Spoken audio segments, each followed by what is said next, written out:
할렐루야, 반갑습니다. 지금부터 2024년 6월 30일 예배를 드리겠습니다. 함께 봉독하실 하나님 말씀은 히브리서 4장 7절로 13절까지 말씀을 교독하겠습니다. 마지막 절은 같이 읽습니다. 오랜 후에 다윗의 글에 다시 어느 날을 정하여 오늘날이라고 미리 이같이 일렀으되 오늘날 너희가 그의 음성을 듣거든 너희 마음을 강팍해 말라 하였나니 만일 여호수아가 저에게 안식을 주었다면 그 후에 다른 날을 말씀하지 아니하셨으리라. 그런즉 안식할 때가 하나님의 백성에게 남아있도다. 이미 그의 안식에 들어간 자는 하나님이 자기 일을 쉬심과 같이 자기 일을 쉬느니라. 그러므로 우리가 저 안식에 들어가기를 힘쓸지니 이는 누구든지 저 순종치 아니하는 본에 빠지지 않게 하려 함이라. 하나님의 말씀은 살았고 운동력이 있어 자외 날선 어떤 검보다도 예리하여 혼과 영과 및 관절과 골수를 찔러 쪼개기까지 하며 또 마음의 생각과 뜻을 감찰하나니 지으신 것이 하나라도 그 앞에 나타나지 않음이 없고 오직 만물이 우리를 상관하신 자의 눈앞에 벌거벗은 것 같이 드러나느니라. 아멘. 자, 오늘은 범사에 감사하는 성도가 되자 27번째 시간으로 말씀으로 하나님 알게 하심을 감사라는 제목으로 하나님 말씀을 함께 나누겠습니다. 아마 조금 전에 읽은 이 본문 말씀 가운데 하나님 말씀은 살았고 운동력이 있어 자외 날선 어떤 검보다도 예리하여 혼과 영과 및 관절과 골수를 찔러 쪼개기까지 하며 또 마음의 생각과 뜻을 감찰하신다라고 히브리서 4장 12절에는 말씀하고 있습니다. 하나님 말씀은 살아있는 말씀입니다. 하나님의 말씀은 단순한 소리나 기록이 아니라 살아있는 말씀입니다. 이 하나님 말씀은 곧 영과 혼과 및 골수를 찔러 쪼개기까지 하는 추상 같은 명령입니다. 그러니 우리가 하나님 말씀을 우리가 경청하고 하나님 말씀에 우리가 관심을 가져야 하는 그 이유가 무엇인가? 그것은 영이신 하나님께서 자신을 계시하신 방법, 자신을 나타내신 방법은 오직 말씀이라는 방법을 통해서만 하나님을 알 수 있고 하나님을 들을 수 있고 하나님을 깨달을 수 있고 하나님을 만날 수 있도록 하셨다라는 겁니다. 그러니 하나님이 정하신 방법은 어떤 모양을 만들고 하나님을 섬기라는 것이 아닙니다. 사람들이 열심히 비나이다라는 어떤 정성을 요구하시는 게 아닙니다. 하나님이 어떤 사람 어렵고 힘든 사람을 구제하라라고 하여 그 선행과 구제를 통해서 하나님을 아는 게 아닙니다.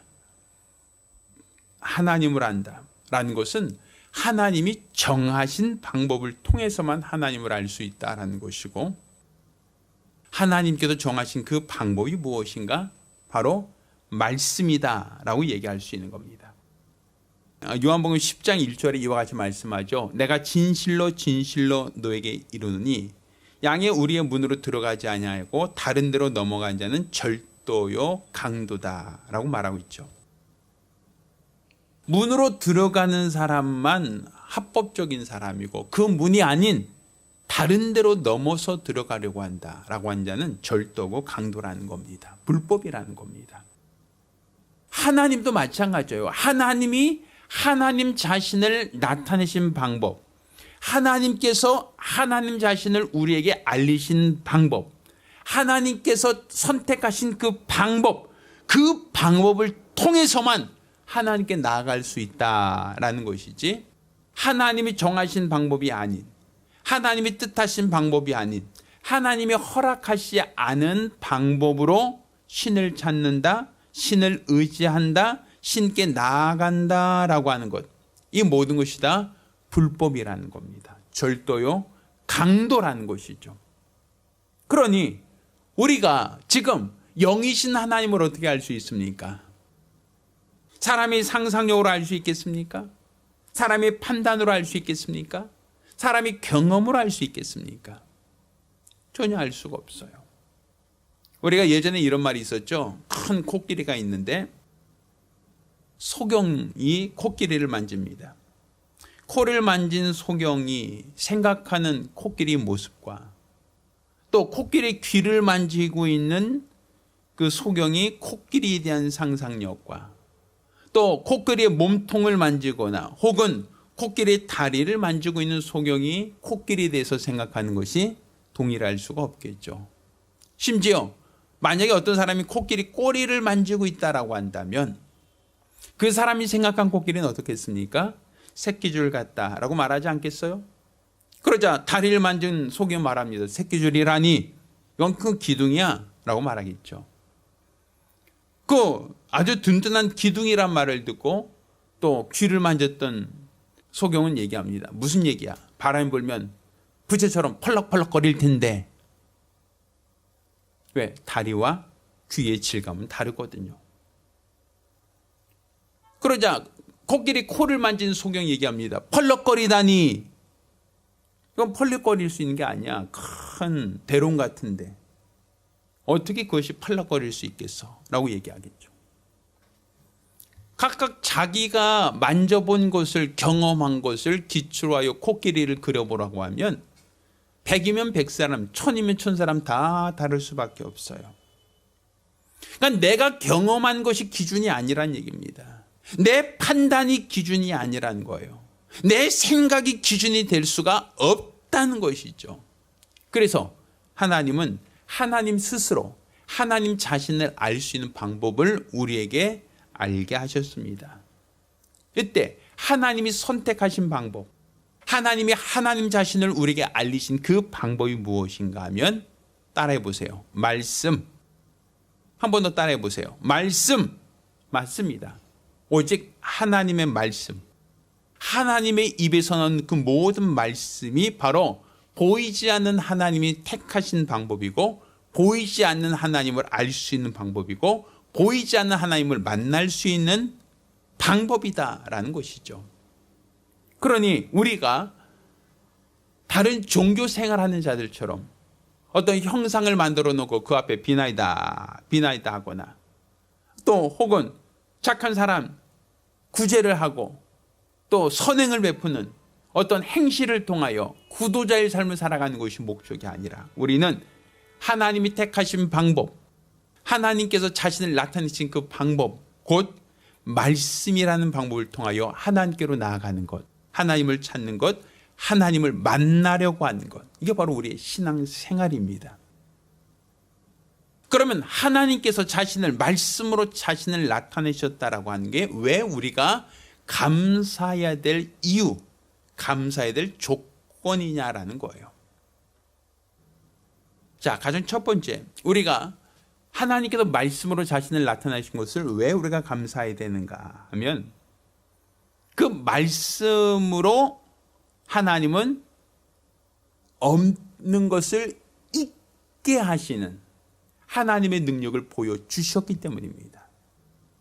우리가 이 세상 창조는 물이 변하여 얼음이 되고 또 물을 끓이면 수증기가 되듯이 어떤 원재료가 있고 그 재료를 가열하거나 얼리거나 혹은 어떤 결합시켜서 제3의 물건을 만드든 그것을 우리는 창조라고 말하지 않습니다. 그건 제조라고 얘기하죠.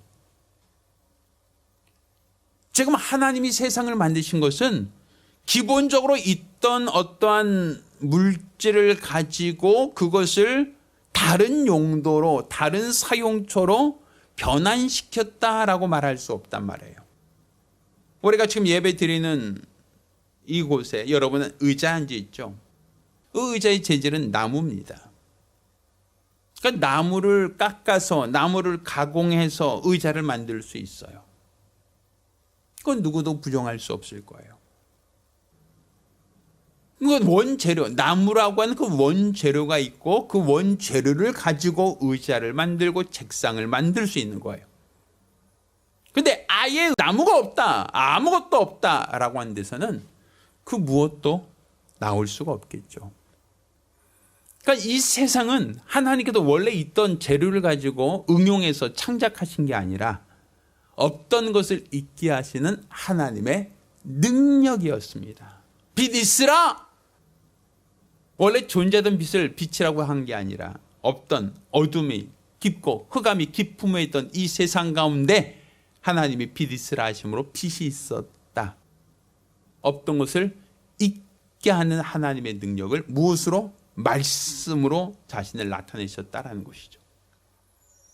그러니 하나님께서 궁창을 나눠라 하시고 윗물과 아랫물 가운데 또 하나님이 새와 고기와 또 육축을 두셨습니다. 또 심에는 모든 채소를 두셨죠.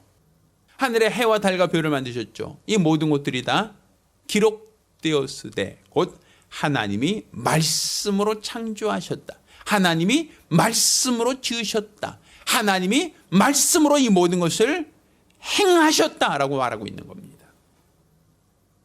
그러니 우리가 지금 하나님을 영이신 하나님, 볼 수 없는 하나님을 우리가 알고 믿고 의지할 수 있는 것은 하나님이 자신을 무엇으로? 말씀으로 계시하셨기 때문에 우리는 말씀으로 하나님을 알 수 있다라는 거예요. 그래서 히브리서 11장 3절은 이와 같이 합니다. 믿음으로 모든 세계가 하나님 말씀으로 지어진 줄을 우리가 아나니 보이는 것은 나타나는 것으로 말미암아 된 것이 아니다라고 얘기합니다. 자, 이 말은 제가 있어요. 제가 이 땅에 태어나서 이 땅에 살고 있고 지금 한 50년 이상을 이 땅에 살고 있죠. 그럼 제가 스스로 생겼습니다, 나는 하늘에도 뚝 떨어졌습니다 라고 하는 것이 여러분이 인정하기 쉽습니까? 아니면 저희 부모님이 저를 낳고 저를 길러주셨습니다. 어떤 것이 더 설득력이 있겠습니까? 제가 하늘에도 뚝 떨어졌습니다 라고 하는 말입니까? 아니면 부모가 나를 낳으셨습니다 라는 말이겠습니까? 그처럼 이 모든 세계가 하늘에서 뚝 떨어지듯 우연히 저절로 만들어졌다라고 하는 그 학설보다 하나님이 만드셨습니다, 하나님이 창조하셨습니다 라는 것이 훨씬 더 설득적이고 훨씬 더 효용성이 있다라고 말할 수 있습니다. 저는 하나님께서 말씀으로 세상을 창조하셨다라는 것은 곧 하나님은 말씀으로 자신을 나타내셨다. 하나님은 말씀으로 자신의 뜻을, 자신의 능력을 나타내셨다. 이것을 무엇으로 알 수 있는가? 하나님이 지으신 모든 세계, 창조를 통하여 우리는 하나님이 살아계신 것과 전능하심을 볼 수 있다라고 말할 수 있는 겁니다. 자, 두 번째, 우리가 하나님이 내게 말씀하신 것이 왜 우리에게 감사의 조건인가, 감사의 이유인가 하면 하나님께서는 말씀을 통하여 하나님의 뜻을 깨닫게 하셨기 때문입니다. 그러니까 말씀을 통해서만 우리가 하나님의 뜻을 알 수 있고 뜻을 깨달을 수 있다는 거예요. 우리 약을 사면 약에 글씨가 많이 써 있죠. 그 글씨는 이 약은 어떤 효능이 있습니다, 이 약은 어떤 사람이 먹으세요, 이 약을 복용하다 어떤 부작용이 있으면 복용을 중지하세요, 뭐 이런 어떤 글들이 쭉 기록되어 있을 거란 말입니다. 그럼 사람들은 그 약을 먹기 전에 그 약 봉지에 써 있는 그 글을 읽으면서 이것은 감기약이구나, 이것은 배탈약이구나, 이것은 언제 이렇게 먹어야 되는구나, 이걸 알 수 있죠. 근데 그걸 모른다라고 하면 아무거나 괜찮아, 그 약이면 되지 뭐, 아무 약이나 괜찮아, 그 약 먹도 저희 약도 먹죠. 그러면 약을 오남용하게 되고 그것이 오히려 내 몸의 건강을 해칠 수 있는 이유가 될 수 있습니다. 그러니 약을 먹더라도 그 약의 용처, 용법을 알고 먹어야 한다라고 말할 수 있지 않겠습니까? 지금 우리가 하나님을 어떻게 알 수 있는가? 말씀을 통해서 우리가 하나님을 알 수 있다. 그런데 그 말씀 바로 하나님이 작정하신 뜻, 하나님의 계획을 하나님은 말씀이라는 포장지에 담아서 우리에게 주신다라는 거예요. 자, 우리가 너무 잘 알고 있죠. 노아가 방주를 만들었습니다. 그런데 그가 방주를 만든 것이 배 만드는 취미가 있어서가 아니라 하나님께서 이미 노아와 그 가족들에게 이 세상을 홍수로 멸할 것이라고 하는 장차 있을 일을 말씀하셨고, 노아와 그 가족들은 하나님 말씀을 듣고 경청하여 방주를 건축했다라고 말할 수 있는 거예요.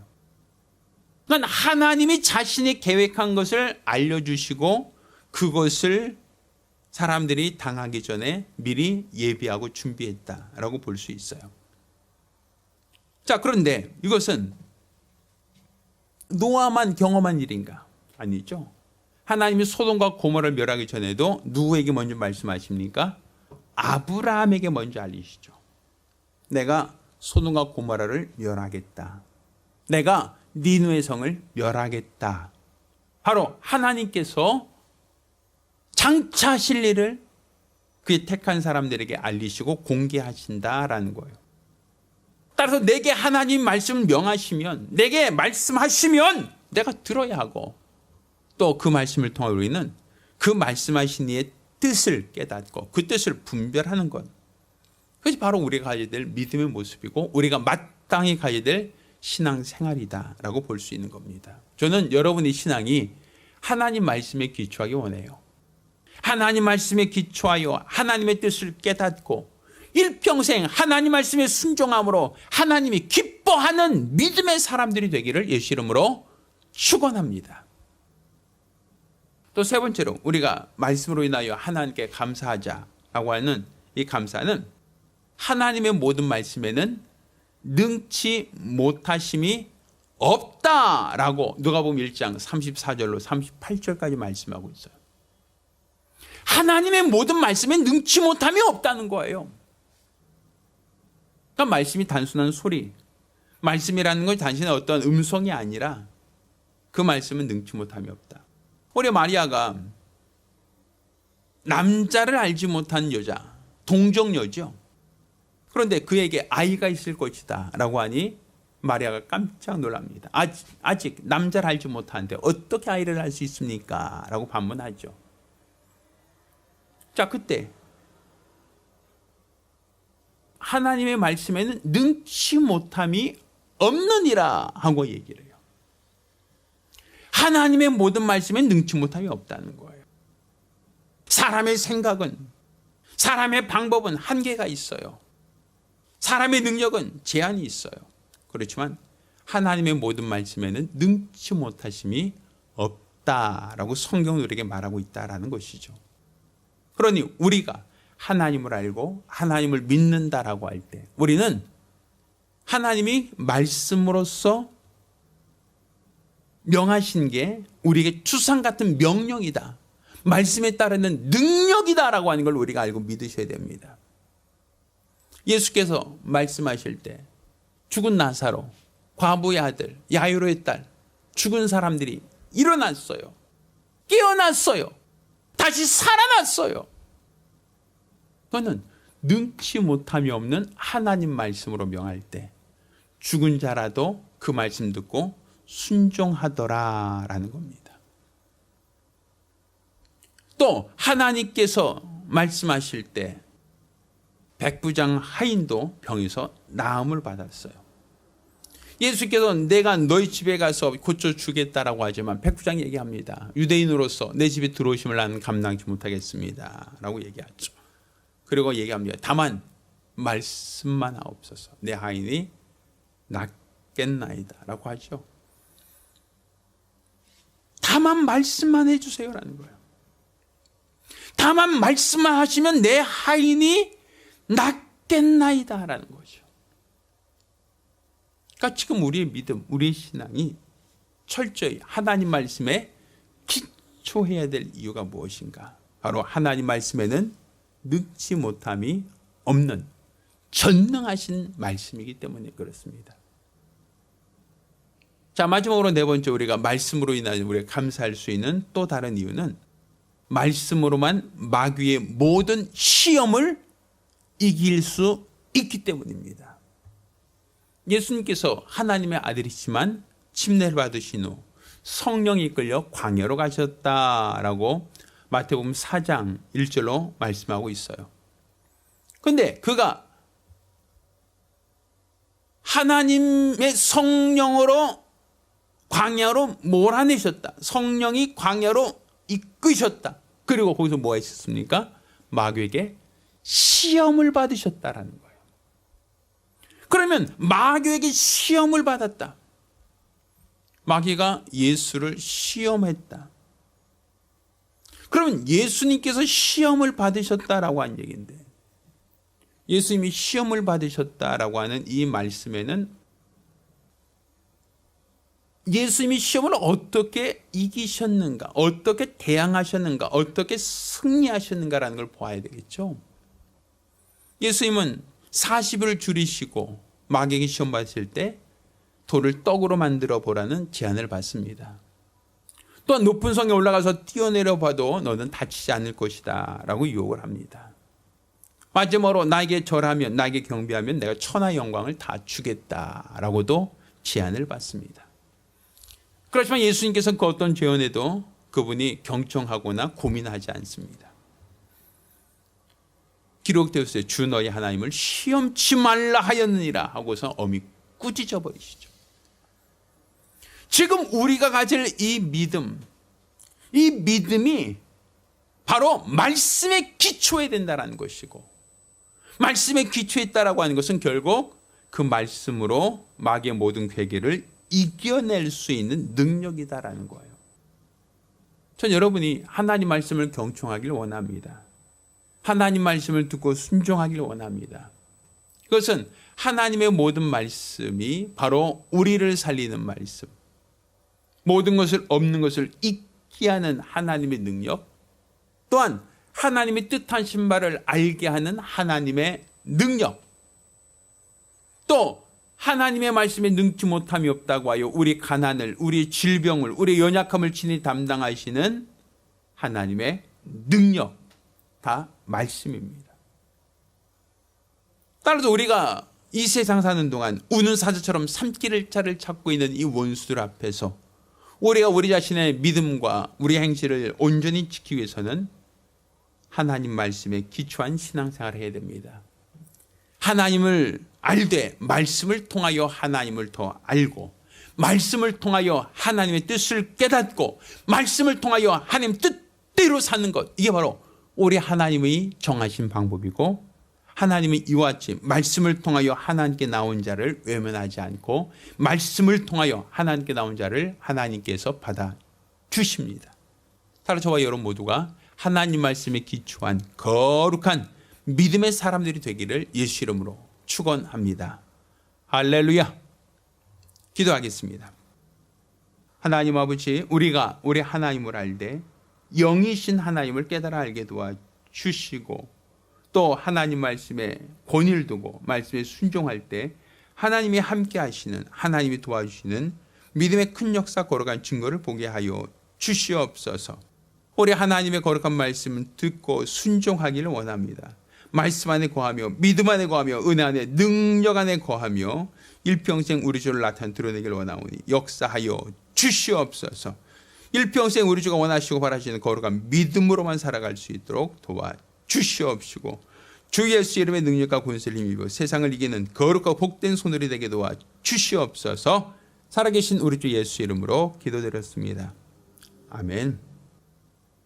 이제는 우리 주 예수 그리스도의 은혜와 아버지 하나님의 극진하신 사랑과 보이사 성령님의 교통하셔 역사하심이 일평생 주의 거룩한 뜻대로 믿음으로 온전히 살기를 결심한 우리 모든 성도들과 가정들 위해 이제로부터 영원까지 함께 있을지어다. 아멘. 할렐루야. 우리 하나님께 영광을 돌리겠습니다.